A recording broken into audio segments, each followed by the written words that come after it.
Hari ini banyak yang membicarakan tentang penghasilan Gubernur Jawa Barat. Tunjangannya mencapai 33 miliar. Saya tegaskan ya bahwa saya sejak awal terbuka menyampaikan satu gaji gubernur dan tunjangannya itu sebesar 8,1 juta dalam setiap bulan. 8,1 juta dalam setiap bulan. Setelah itu saya mendapat fasilitas baju dinas. Saya tidak mengambilnya dan mencoretnya anggaran tersebut.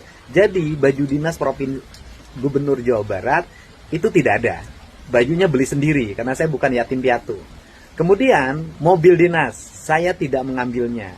Kemudian yang berikutnya ada lagi yaitu anggaran perjalanan dinas. Sebelum saya menjabat, gubernur yang terdahulu anggaran dinasnya per tahun 1,5 miliar. Kemudian setelah saya menjabat, saya turunkan menjadi 750 juta. Dan sekarang di perubahan APBD tahun 2025, anggaran perjalanan dinasnya diturunkan lagi 100 juta. Jadi dalam setahun saya menggunakan anggaran perjalanan dinas itu 100 juta dan sekarang baru habis 74 juta. Jadi sisanya mungkin untuk bulan September, Oktober, November, dan Desember. Nah selanjutnya lagi, ada apa lagi? Ada yang disebut dengan biaya operasional yang diatur dengan peraturan pemerintah. Yaitu besarannya 0,15% dari realisasi pendapatan asli daerah.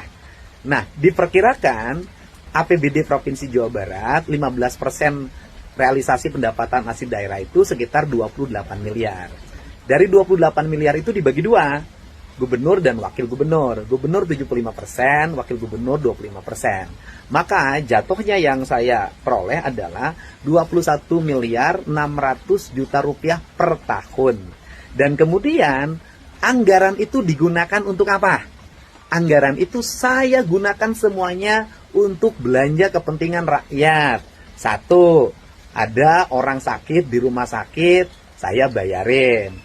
Ada orang sakit tidak punya biaya operasional selama keluarganya sakit di rumah sakit, biaya angkutannya saya bayarin. Ada sekolah-sekolah yang perlu tambahan untuk ngecat, saya beri. Kemudian ada orang yang rumahnya roboh, saya kasih. Ada jalan-jalan desa yang jelek, saya bantu.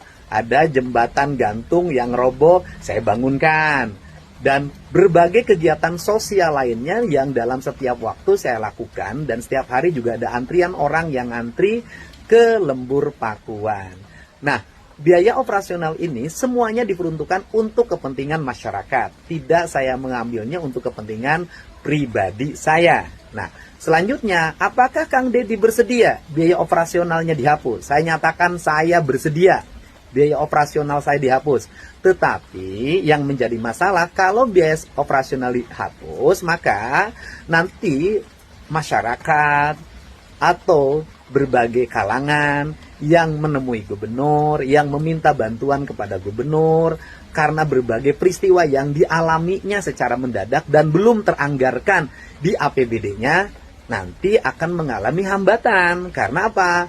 Daya operasional saya mengalami penurunan untuk membantu warga. Nanti saya hanya mengandalkan biaya dari YouTube saja.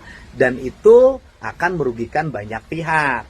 Nanti banyak orang yang tidak tertolong nyawanya karena tidak punya biaya untuk pergi ke rumah sakit. Banyak rumah roboh yang tidak bisa saya bantu dengan cepat. Ketika bencana alam saya tidak bisa dengan cepat memobilisasi kekuatan material untuk menolong banyak orang. Nanti banyak anak-anak yatim yang biaya operasional pergi ke sekolahnya tidak bisa terbantu. Nah, ini saja beratnya. Tetapi secara personality saya nggak ada masalah apapun. Kalau memang itu sebuah keharusan, harus dihapuskan. Nah, tetapi yang akan dirugikan bukan saya dan keluarga. Yang akan dirugikan adalah masyarakat yang semestinya mendapat bantuan. Nanti akan mengalami hambatan. Karena apa? Karena berbagai kegiatan yang terjadi di masyarakat apabila tidak teranggarkan sebelumnya di APBD tidak bisa dibantu.